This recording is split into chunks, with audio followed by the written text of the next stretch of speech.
या क्षणाची सकाळी कराडला मारहाण झाल्यानंतर सुरेश धस आणि अनेकांनी याविषयी प्रतिक्रिया दिली होती।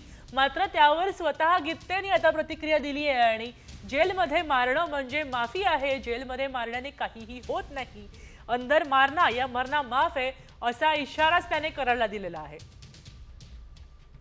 एका वेगळ्या गुन्ह्यामध्ये आपल्याला कराडने अडकवलं आहे असा त्याने आरोप केला होता।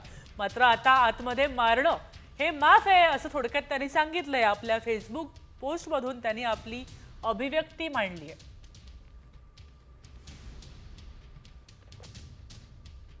आपण पाहतोय की गित्तेने कराडला आता इशारा दिला आहे। गित्तेविषयी चौकशी सुरू होत असताना गित्तेने आपल्या मारहाणीबद्दल थोडक्यात स्पष्टीकरणच दिलंय। आपल्या फेसबुक प्रोफाइलवरून त्यांनी एक पोस्ट जाहीर केली आणि यात त्यांनी अंदर मारना या मरना माफ आहे असं म्हटलंय। दरम्यान आपले प्रतिनिधी योगेश काशीद आपल्यासोबत जोडले गेले आहेत। योगेश, मला सांगा की गित्तेने सकाळी मारहाण केली होती आणि त्यानंतर आता अंदर मरना या मारना माफ आहे असं म्हटलंय, काय अधिक प्रतिक्रिया?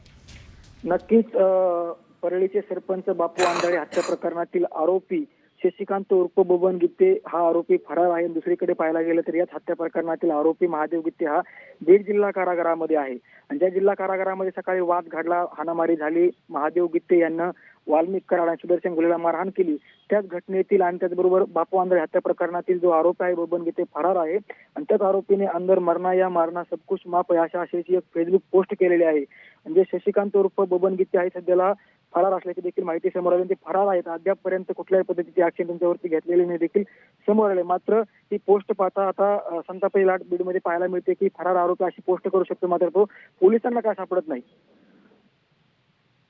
धन्यवाद योगेश। आपण पाहतोय की हल्ल्यामध्ये गित्तेने मारहाण केली होती आणि त्या